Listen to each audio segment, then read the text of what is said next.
So, good evening, brothers and sisters. भाई और बहनों, आप सबको good evening. Very happy to be amongst you all. मैं बहुत खुश हूँ आप सबके बीच में उपस्थित होकर।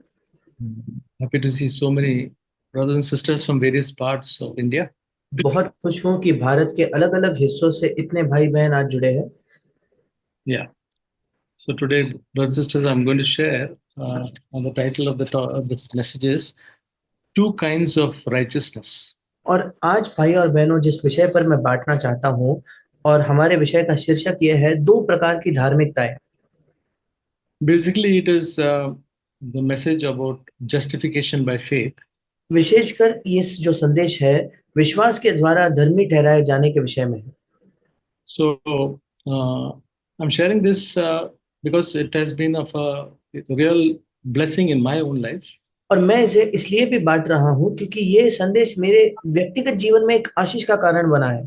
See, I've been a Christian for almost 50 years, लगभग बीते 50 वर्षों से मैं एक मसीही रहा हूँ। but I could say in the last 10, 12 years that this message has become more real to me.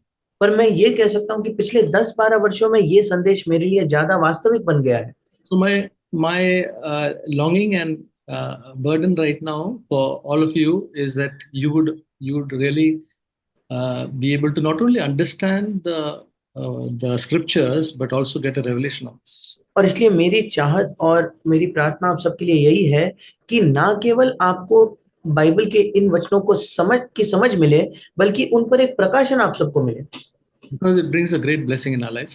क्योंकि वो हमारे जीवन में एक बड़ी आशीष लाएगा। And actually, it's like a foundation. और वाकई में तो ये एक नींव के समान है। So on this foundation, our Christian life can progress in a much better way. इसी नींव पर आधार रखते हुए हमारे मसीही जीवन की अच्छी उन्नति हो सकती है। So, with a few words, we can just see the meaning of it. और कुछ शब्दों के मतलब को हम देखेंगे। See, the word justification we normally don't use in our day-to-day language, the day-to-day conversation. और जब बात आती है धर्मी ठहराए जाने की, तो आमतौर पर हमारे दिन प्रतिदिन के बातचीत में हम इसका जिक्र नहीं करते। So the meaning of the word justification is और धर्मी ठहराए जाने का इस शब्द का अर्थ ये है, the action of showing something to be right.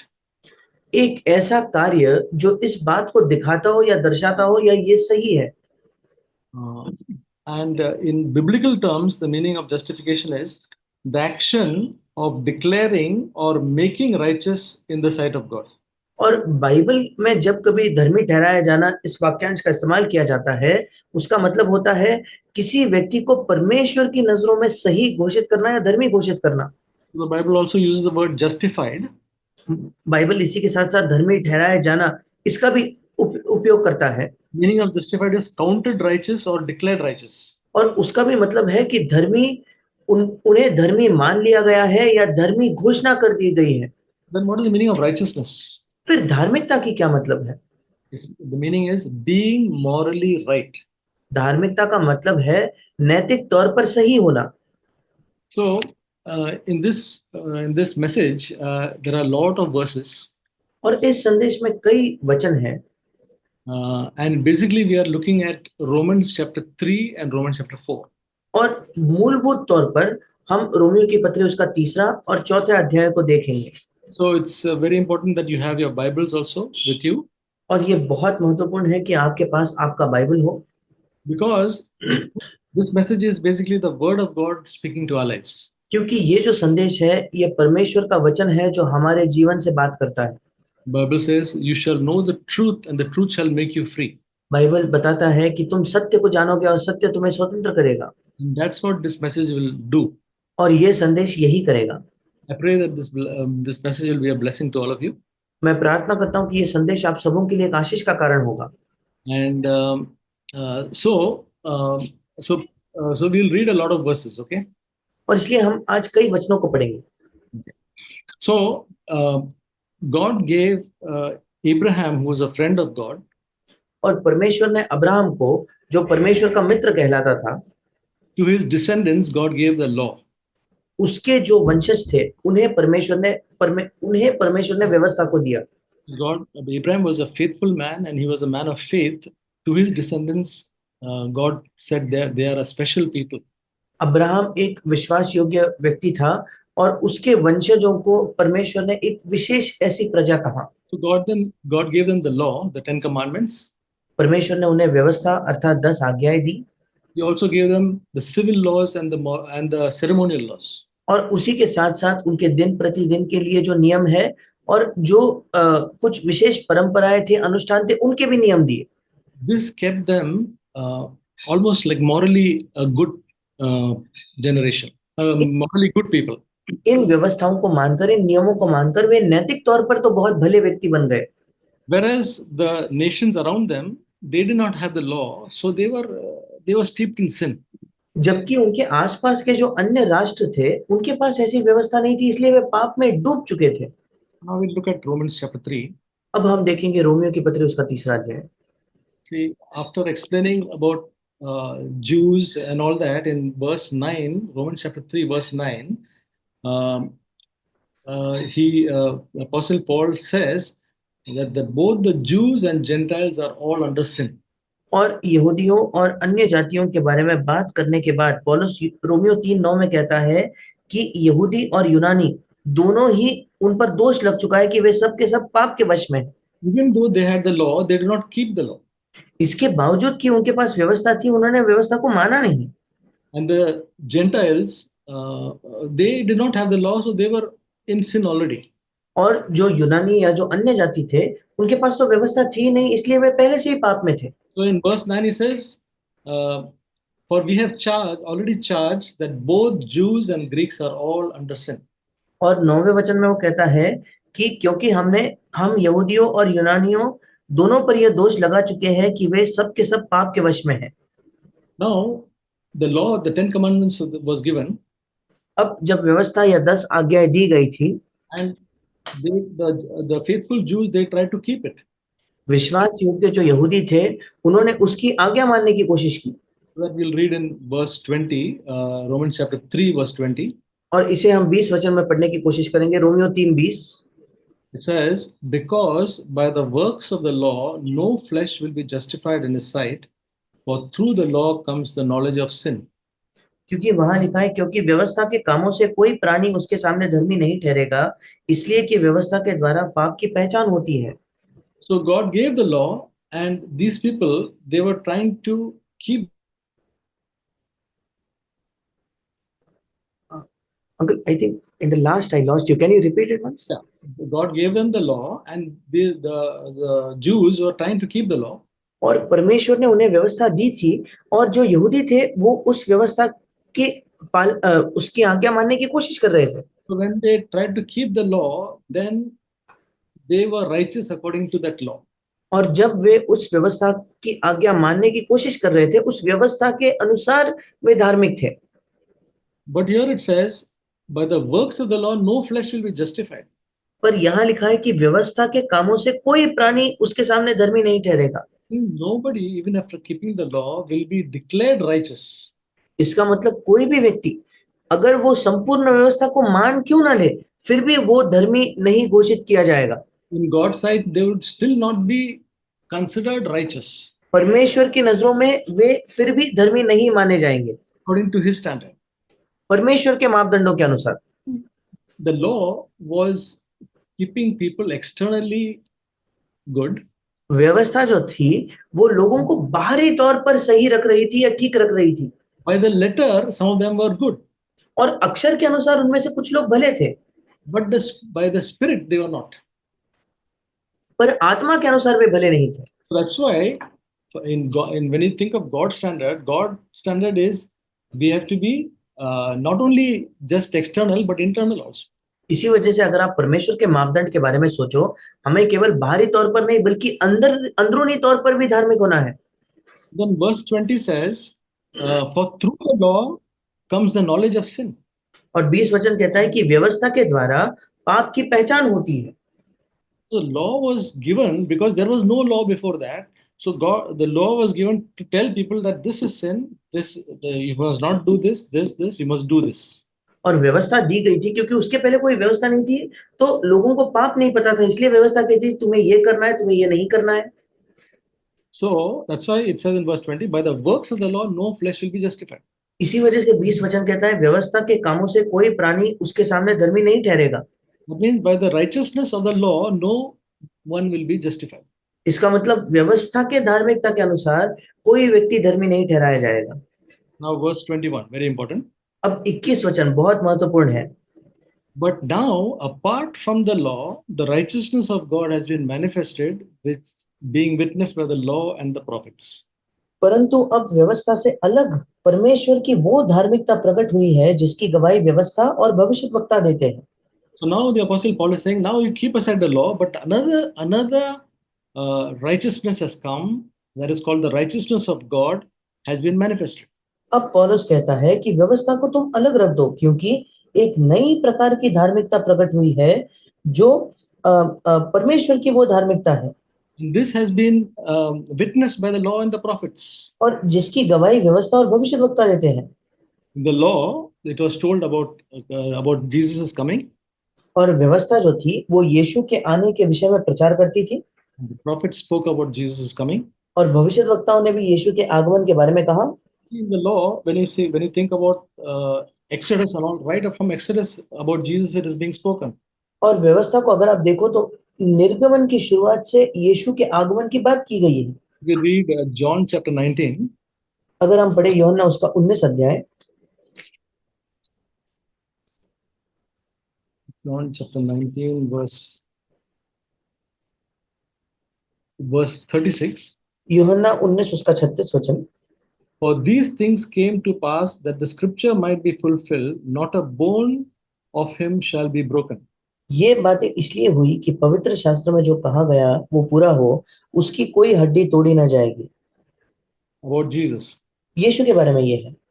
See in Genesis chapter 12, Exodus chapter 12, और अगर आप निर्गमन उसका 12वां अध्याय देखें, verse 46, उसका 46 वचन, regarding the Passover lamb, फसह के पर्व के उस मेमने के विषय में it is written in Exodus chapter 12, verse 46, it is to be eaten in a single house. You are not to bring forth any of the flesh outside of the house, nor are you to break any bone of it. और निर्गमन 12:46 में लिखा है फसह के पर्व के विषय में उसका खाना एक ही घर में हो, अर्थात तुम उसके मांस में से कुछ घर के बाहर न ले जाना और बलि पशु की कोई हड्डी न तोड़ना। And Jesus became the final Passover lamb. और यीशु मसीह अंतिम फसह के पर्व का मेमना बना। Right from the beginning stages, it is being spoken about Jesus. और इसलिए बिल्कुल शुरुआती चरणों से यीशु की बात की जा रही है। The law and the prophets spoke about this coming of Jesus and the righteousness of God. और व्यवस्था और भविष्यद्वक्ता यीशु के आगमन के विषय में और परमेश्वर के धार्मिकता के विषय में बात करते रहे। Verse 22 22 of Romans chapter 3, verse 22. Even the righteousness of God through faith in Jesus Christ for all who believe, for there is no distinction. Romeo 3:22 अर्थात परमेश्वर की वो धार्मिकता जो यीशु मसीह पर विश्वास करने से सब विश्वास करने वालों के लिए है, क्योंकि कुछ भेद नहीं। And this righteousness of God is by faith in Jesus. इसलिए कि सब और ये धार्मिकता जो है यीशु मसीह पर विश्वास करने की वजह से है। For all who believe, उन सब के लिए जो विश्वास करते हैं, there is no distinction between Jews and Gentiles. क्योंकि यहूदियों में और अन्य जातियों में कोई भेद नहीं है, Because both are being declared under sin. क्योंकि दोनों के दोनों ही ऐसी घोषणा की गई है कि दोनों के दोनों पाप में है। And if they have faith in Jesus, then they will get the righteousness of God. और अगर उनका यीशु मसीह पर विश्वास है तो उन्हें परमेश्वर की ओर से जो धार्मिकता है वो प्राप्त होगी। So now we have seen from verse 20 to 22 two types of righteousness. और अब हमने 20 से 22 वचन में दो प्रकार की धार्मिकताओं को देख लिया है। One is by the works of the law. एक है व्यवस्था के कामों के।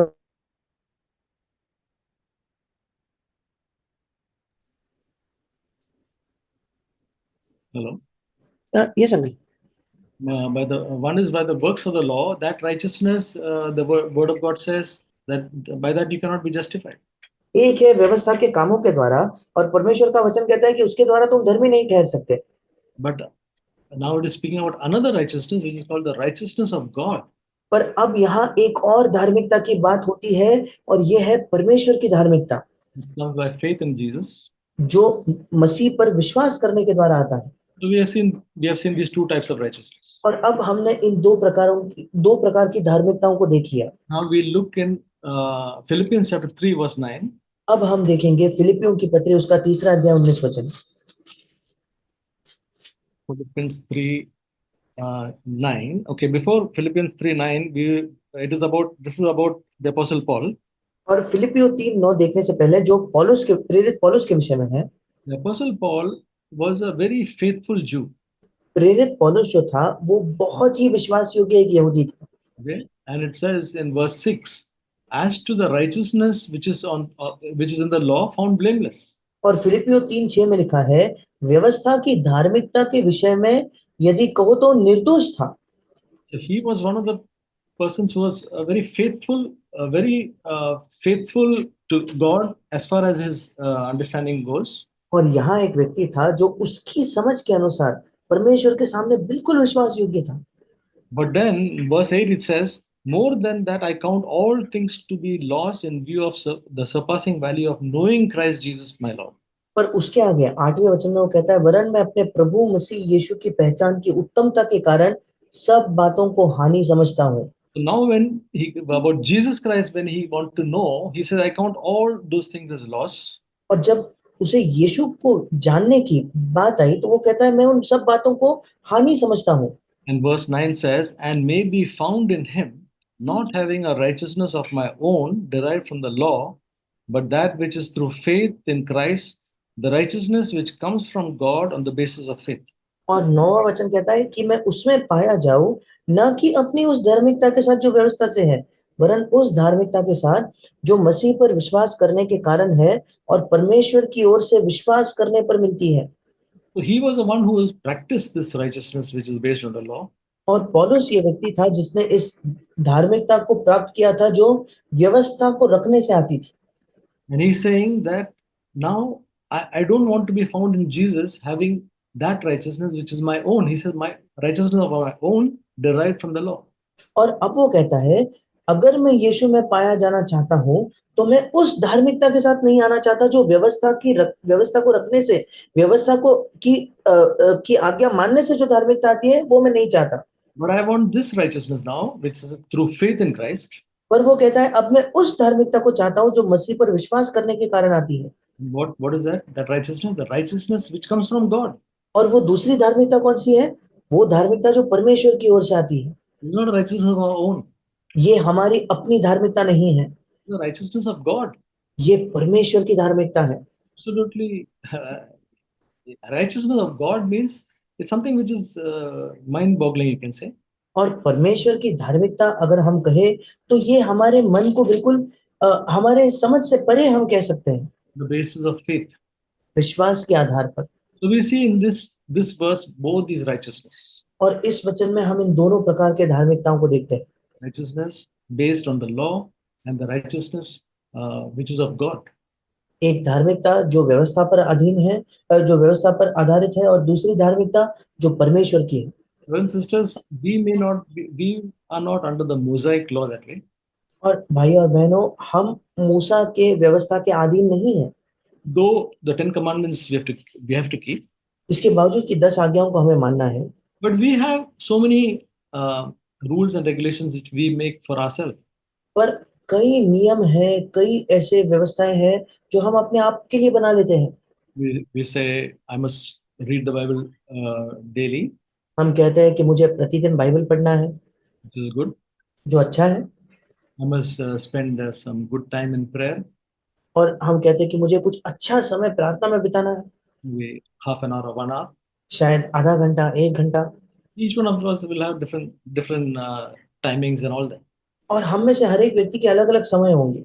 Then we say that we must be kind to people, फिर हम कहते हैं कि नहीं, लोगों के प्रति हमें बहुत भला होना है, we must be generous to the poor, और गरीबों के प्रति हमें बहुत उदार होना है। and the list goes on. For some it is a big list, for some it is a small list. और इस प्रकार से सूची बनते जाती है, बढ़ते जाती है। कुछ लोगों की सूची छोटी होगी, कुछ लोगों की बहुत बड़ी होगी। And when we do all that, we must pay our taxes, and the list goes on. और हम कई चीजों को इसमें जोड़ते हैं, हमें अपने कर को चुकाना है और ये सूची चलती ही जाती है। And when we do that, we feel quite satisfied. जब हम ये सब कर लेते हैं तो हमें बहुत ज्यादा संतुष्ट अपने आप में हम महसूस करते हैं। When we don't do that, we feel condemned or we feel that we are lacking. और जब हम ये नहीं कर पाते तो हम अपराधी महसूस करते हैं या हमें लगता है कि हमारे जीवन में कोई कमी है। Basically, it is the same as the Jews were under that law. We are also under some law or the other. और बुनियादी तौर पर तो ये बिल्कुल वैसे ही हो गया, यहूदी लोग उस व्यवस्था के अधीन थे और हम भी किसी और व्यवस्था के अधीन हो चुके हैं। So, but the main thing is by the works of the law, whether it's a Mosaic law or our own laws, no one is justified. पर मुख्य बात यह है, व्यवस्था के कामों के द्वारा, चाहे वो व्यवस्था मूसा की दी गई हो या अपनी दी गई हो, उस व्यवस्था के कामों के द्वारा कोई भी धर्मी नहीं ठहराया जाएगा। We do all those good things that we have got in our unknown, unconscious, what do you say, uh, the list which we have in our mind, will never be justified. अगर हम उन सारे सही कामों को, भले कामों को क्यों ना कर ले, जिसकी सूची हमने अपने आप के लिए बनाई है, उसके बावजूद हम कभी भी धर्मी नहीं ठहराए जाएंगे। In verse 24, Romans 3:24 says, फिर रोमियो 3:24 में लिखा है, being justified as a gift by his grace through the redemption which is in Christ Jesus. परंतु उसके अनुग्रह से उस छुटकारे के द्वारा जो मसीह यीशु में है, सेत में धर्मी ठहराए जाते हैं। इंग्लिश में लिखा है वरदान के तौर पर धर्मी ठहराए जाते हैं। That means this righteousness of God, that the second type of righteousness, the righteousness of God is being given to us as a gift. इसका मतलब ये जो धार्मिकता है, दूसरे प्रकार की धार्मिकता, जो परमेश्वर की धार्मिकता है, ये हमें एक तोहफे के तौर पर, वरदान के तौर पर दी जाती है। Because of the redemption of Jesus और यीशु के छुटकारे की वजह से and our faith in him. और हमारा जो उस पर विश्वास है उसकी वजह से। Okay. So read verse 27. और हम 27 वचन पढ़ेंगे। Where then is boasting? It is excluded by what kind of law of works? No, but by a law of faith. तो घमंड करना कहाँ रहा, उसको तो जगह ही नहीं। कौन सी व्यवस्था के कारण से? क्या कर्मों की व्यवस्था से? नहीं, वरन विश्वास की व्यवस्था के कारण। So the apostle Paul now talks about boasting. अब प्रेरित पौलुस घमंड करने की बात करता है। He's saying boasting is now cancelled. और वो कहता है अब तो घमंड करना ये बिल्कुल रद्द कर दिया गया है। Why? What is the rule in that? अब उसमें क्या नियम है? Is it because of the works or is it? But he says it's not because of works, but because of faith. वो कहता है क्या ये व्यवस्था के कारण या कामों के कारण है क्या? नहीं, वो कहता है ये विश्वास के कारण है। Brothers and sisters, when we keep this invisible laws in our mind, and that what we have, और भाइयों और बहनों, जब हम इन अदृश्य व्यवस्थाओं का या नियमों का पालन करते हैं जो हमने अपने आप के लिए अपने मन में बनाए हैं, we think that I am praying 1 hour. और फिर हमें लगने लगता है कि मैं तो 1 घंटा प्रार्थना करता हूँ, Example. उदाहरण के तौर पर। Then we hear another person is not able to pray for long, only 10 minutes. और फिर हम देखते हैं कि दूसरा व्यक्ति 1 घंटा प्रार्थना नहीं कर पाता, वो केवल 10 मिनट प्रार्थना करता है। Then we feel that we are doing better. और फिर हमें लगता है कि चलो मैं तो उससे बेहतर हूँ।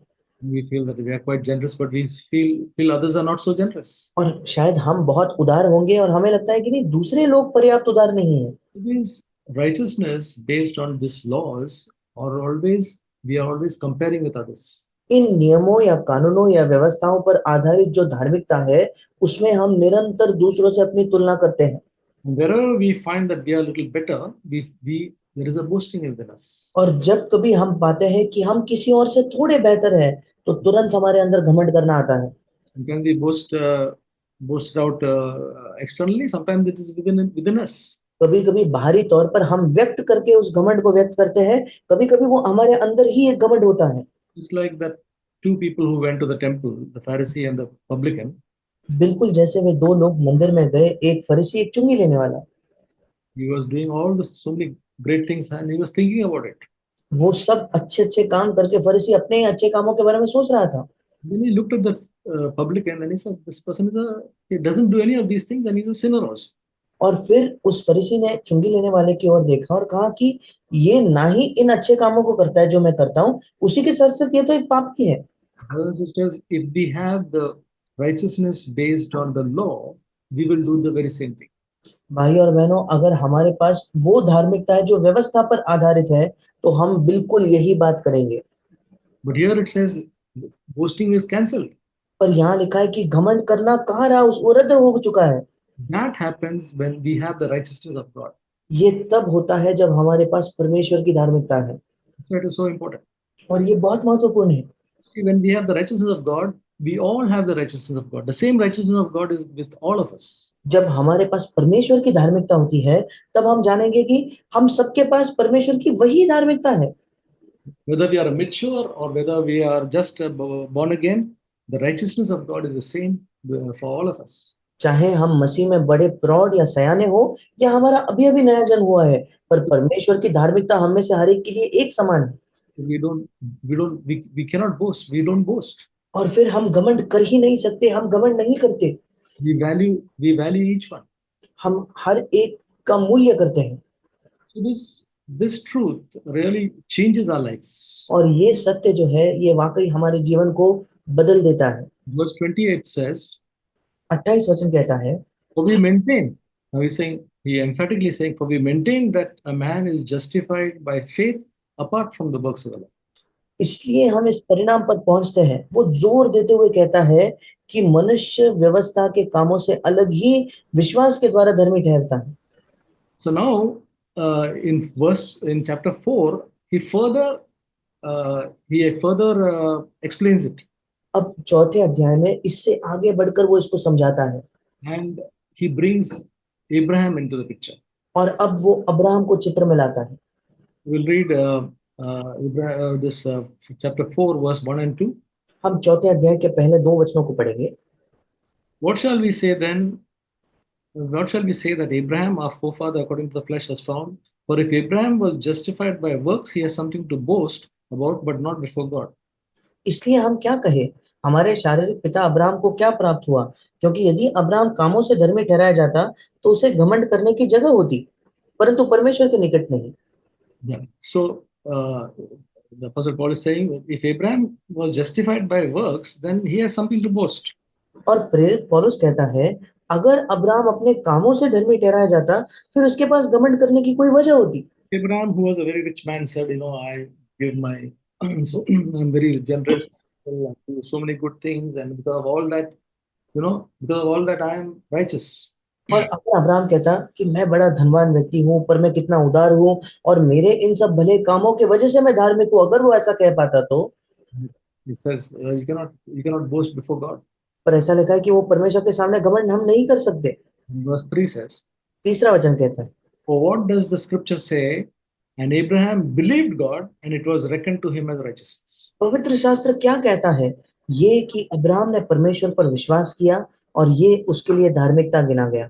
Brothers and sisters, this scripture, this verse which says Abraham believed God and it was counted for righteousness is a verse which has been repeated throughout the scripture. और भाई और बहनों, ये जो वचन है कि अब्राहम ने परमेश्वर पर विश्वास किया और ये उसके लिए धार्मिकता गिना गया, ये बाइबल में बार बार दोहराया गया है। It's a very powerful verse.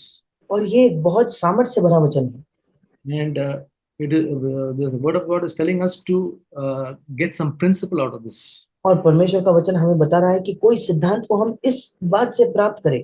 So we must know how this verse came about and what is the context of it.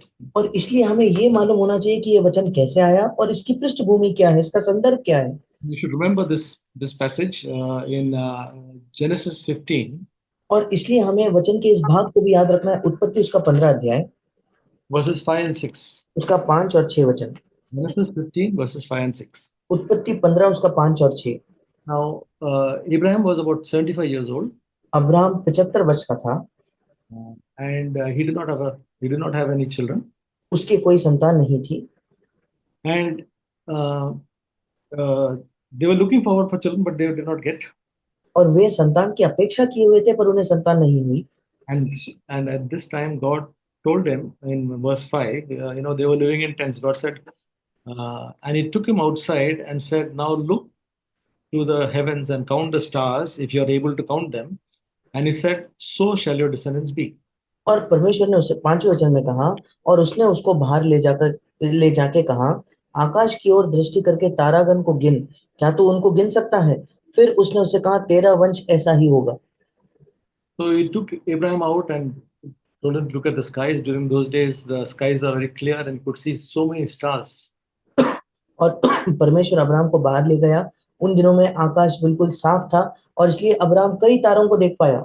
He said, "You will have descendants like this." परमेश्वर ने कहा कि तुम्हारे वंशज ऐसे होंगे। And what did Abraham, verse 6 says, then he believed in the Lord and he reckoned it to him as righteousness. और छठा वचन कहता है उसने यहोवा पर विश्वास किया और यहोवा ने उस इस बात को उसके लेखे में धर्म गिना। So God gave such a promise which is so difficult to any for any man to believe. But Abraham believed God. परमेश्वर ने ऐसी एक प्रतिज्ञा, ऐसा एक वायदा दिया जो किसी भी मनुष्य के लिए विश्वास करना बहुत कठिन था, पर अब्राहम ने परमेश्वर पर विश्वास किया।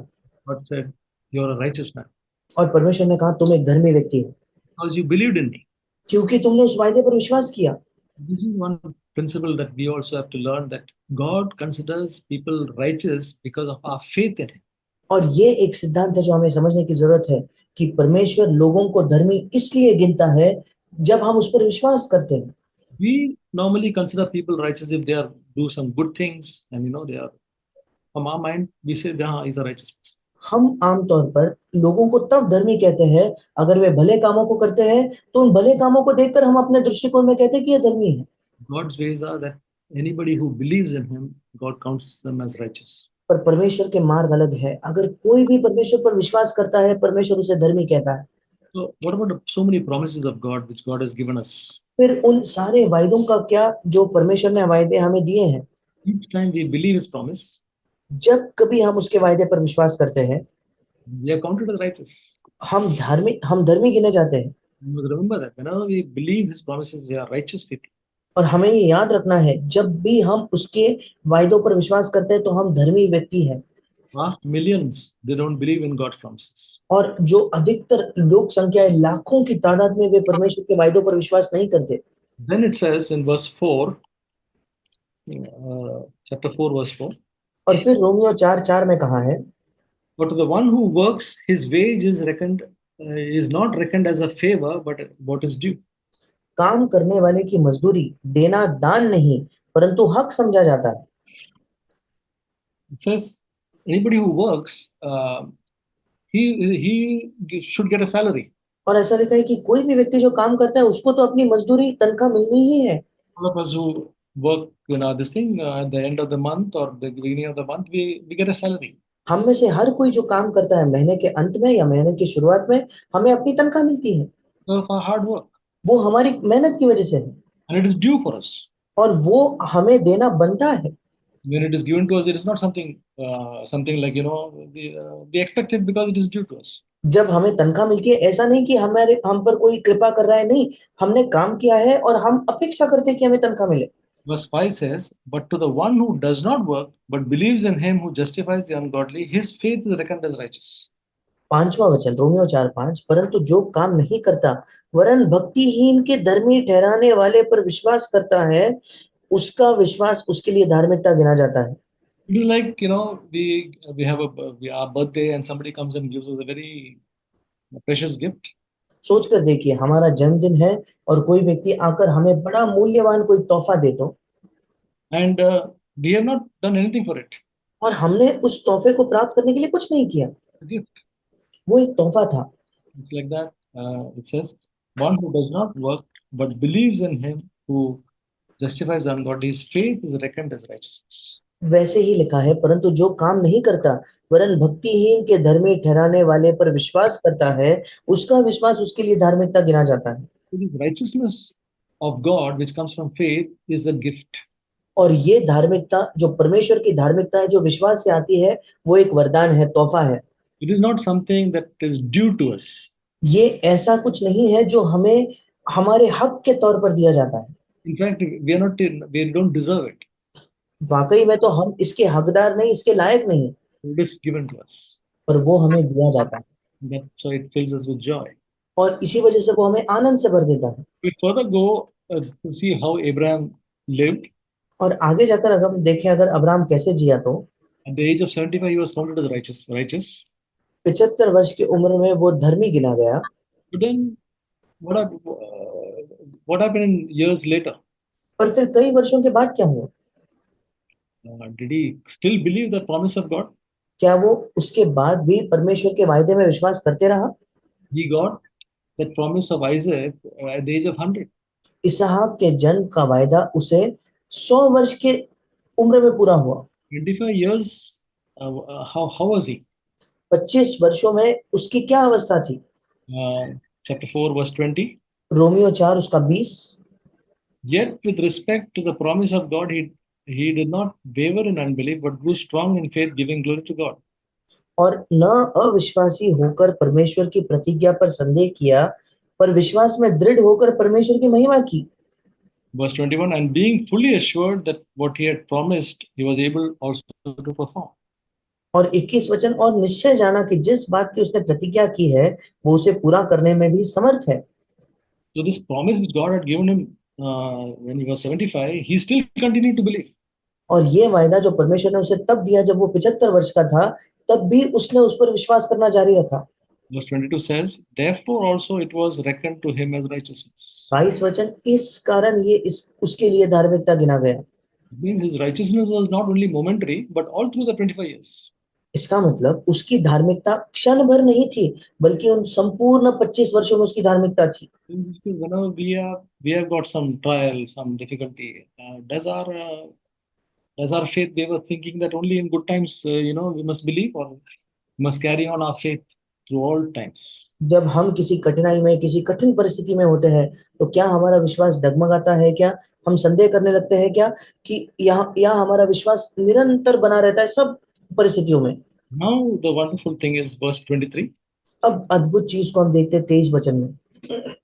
Now, not for his sake only was it written that it was reckoned to him. और ये वचन, विश्वास उसके लिए धार्मिकता गिना गया, न केवल उसी के लिए लिखा गया। Verse 24 says, but for our sake also, to whom it will be reckoned as those who believe in him who raised Jesus from our Lord from the dead. 24 वचन, वरन हमारे लिए भी जिनके लिए विश्वास धार्मिकता गिना जाएगा, अर्थात हमारे लिए जो उस पर विश्वास करते हैं जिसने हमारे प्रभु यीशु को मरे हुओं में से जिलाया। That what happened to Abraham in Genesis chapter 15, that he was reckoned as righteous because of his faith, is not only for him but for us. जो अब्राहम के साथ हुआ, जो उत्पत्ति उसके 15 अध्याय में लिखा है कि वो उसके लिए धार्मिकता गिना गया, ये केवल उसके लिए नहीं बल्कि हमारे लिए भी है। If we believe and put our faith in Jesus, we are reckoned as righteous. अगर हम विश्वास करें और अपने विश्वास को यीशु में रखें तो हम भी धर्मी गिने जाएंगे। Verse 25 says, he who was delivered up because of our transgressions was raised up because of our justification. 25 वचन, वो हमारे अपराधों के लिए पकड़वाया गया और हमारे धर्मी ठहरने के लिए जिलाया भी गया। First, there's how this justification works out is clearly mentioned in 2 Corinthians chapter 5, verse 21. और भाई और बहनों, ये धर्मी ठहराया जाना कैसे काम करता है, ये 2 कुरिन्थियों 5:21 में इसका वर्णन है। It's a wonderful verse for all of us should know this verse of this 2 Corinthians 5:21. अद्भुत वचन है जो हम में से हर एक को पता होना चाहिए। 2 कुरिन्थियों 5:21, It says, he made him, that means God made him, Jesus, who knew no sin, to be sin on our behalf, that we might become the righteousness of God in him. जो पाप से अज्ञात था उसी को उसने, अर्थात परमेश्वर ने, हमारे लिए पाप ठहराया, अर्थात यीशु को, कि हम उसमें होकर परमेश्वर की धार्मिकता बन जाए। Jesus knew no sin. He did not know the taste of sin. यीशु मसीह ने कोई पाप नहीं जाना, वो पाप के स्वाद तक को नहीं जानता था। He lived a faithful life. वो एक विश्वास योग्य जीवन जिया था। God made this Jesus, who knew no sin, to become sin on our behalf. All our sin was put on him. और परमेश्वर ने इस यीशु को, जो पाप से अज्ञात था, उसको हमारे लिए पाप ठहराया, हमारा सारा पाप उस पर डाल दिया गया। Sin of the whole world was put on Jesus. संपूर्ण संसार का पाप यीशु पर डाल दिया गया। His righteousness was given to us. और उसकी धार्मिकता हमें दी गई, That we might become the righteousness of God. ताकि हम परमेश्वर की धार्मिकता बन जाए। Sister, the righteousness of God is the righteousness of Jesus. भाई और बहनों, परमेश्वर की धार्मिकता ये यीशु की धार्मिकता है। Righteousness of Jesus is put into our account. यीशु मसीह की जो धार्मिकता है वो हमारे खाते में डाल दी जाती है। He was under the law, वो व्यवस्था के अधीन था, but he fulfilled the law, उसने व्यवस्था को पूरा भी किया, not externally, केवल बाहरी तौर पर नहीं, but fully. पर संपूर्ण तौर पर। That's why, uh, that's why we, with His power, will not think of doing externally, but will fulfill the law. और इसलिए हम उसकी सामर्थ्य से केवल बाहरी तौर पर नहीं बल्कि व्यवस्था को अंदर से भी हम पूरा कर पाएंगे। So, uh, just want to now we are talking about true righteousness, but but what about our what about our practical righteousness? पर अब हम दो धार्मिकताओं की बात कर रहे हैं, पर अब हमारे व्यवहारिक धार्मिकता का क्या? We said the righteousness of the works does not justify us. हमने कहा कि जो कामों की धार्मिकता है, कार्यों की धार्मिकता, वो हमें धर्मी नहीं ठहराती। What about our life? फिर हमारे जीवन का क्या? So with the righteousness of God, we have a practical righteousness. परमेश्वर की धार्मिकता के साथ साथ हमारी एक व्यवहारिक धार्मिकता है That is found in First John, जो पहले यूहन्ना में पाई जाती है। verse uh, chapter 2, verse 29. पहला यूहन्ना 2:29। First John 2:29 says, if you know that he is righteous, you know that everyone also who practices righteousness is born of him. यदि तुम जानते हो कि वो धर्मी है, तो ये भी जानते हो कि जो कोई धर्म का काम करता है वो उससे जन्मा है।